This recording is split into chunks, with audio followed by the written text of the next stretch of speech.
When we talk about modeling with linear functions, we could either be talking about modeling data that exactly fit a line, like we see in this first case, or we could be talking about modeling data that look approximately linear. This is more of a topic for statistics.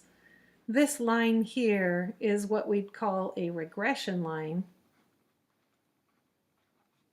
And we don't cover that so much in college algebra. What we will do is look at a set of data and be able to decide whether we have an exact fit or not. If we have an exact fit, we'll go ahead and find that formula. If we don't have an exact fit, we will recognize we don't have an exact fit. So, this question here, can the data be modeled exactly by a linear function? If so, find the function. We want to figure out whether the data follow a linear pattern. We're going to look at the rates of change between any two adjacent points. So we need to look at the change in x and the change in y for this. To get from -4 to -2, we would go up 2. And to get from 7.2 to 6.0, we would go down 1.2. The change in y is the -1.2, and the change in x is the 2. So remember that the ratio that we make out of these is flipped from how the numbers appear in this table. We've got to keep finding rates of change until we either find all of the rates of change for adjacent points or we find one that's different. So this next step, it looks like our x is only going up 1 and our y is going down by 0.6, and that does in fact give us the same rate of change. -0.6 divided by 1 is the same -0.6. Looking at the next pair of points, we have the same pattern again. X increases by 1, y decreases by 0.6. And for our last ones, we are back to x increasing by 2, y decreasing by 1.2. So it's the same two ratios that we keep seeing, and we would say in this case, yes, the data can be modeled exactly by a linear function. So let's go ahead and find the function. We know that the slope is equal to -0.6. What we need to do is look in our table and see if we can figure out what the y-intercept is. In this case, it's quite easy because it's given as one of our points. The y-intercept always has x-coordinate 0. So if there's a point in the table with x-coordinate 0, then it is our y-intercept. And we can go straight to a linear function. We'll call it f of x equals m, which is -0.6 times x, plus b, which is 4.8.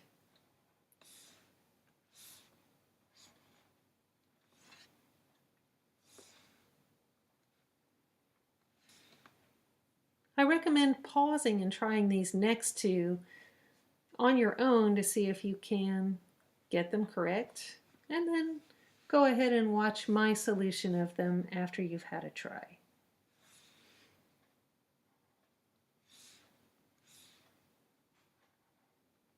We see our x is increasing by 1, increasing by 1, always increasing by the same amount here. And therefore, all we have to look at is whether the y's also increase or decrease by the same amount. Here our y values go up 1.8 from a larger negative number to a not quite as large negative number. And then they go up 2.6. So we can tell that our rates of change are not exactly the same, and this is not possible to model exactly by a linear function. And once we see that it's not possible, we just stop. This last one, our x's go up from 2 to 7, that's an increase in 5, while our y's go up by 15. In the next step, our x's go up by 3 as our y's go up by 9.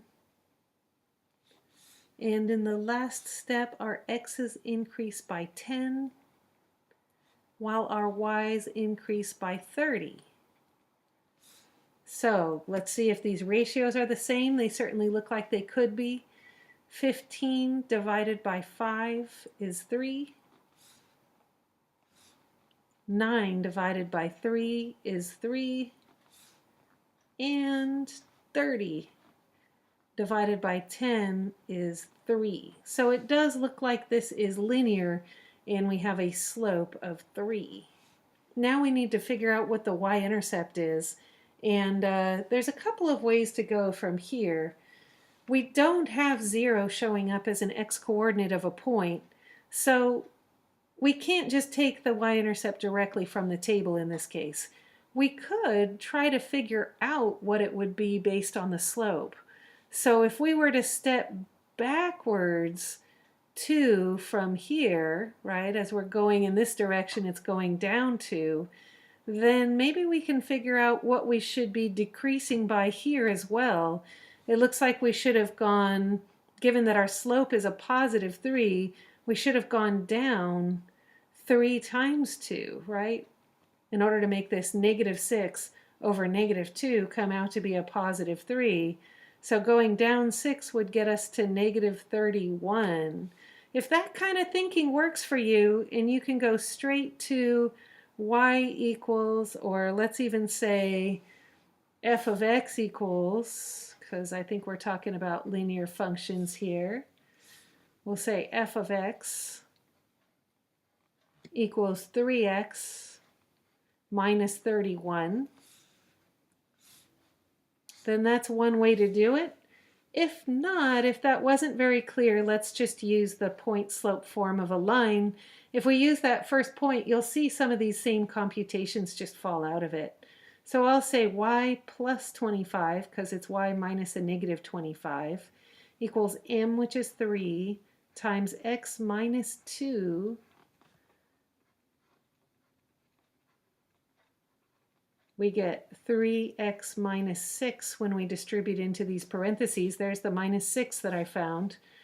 And then when we subtract off that 25, here's that negative 6 plus negative 25 that we did just following that logic, right? So it's just another way of getting to the same answer.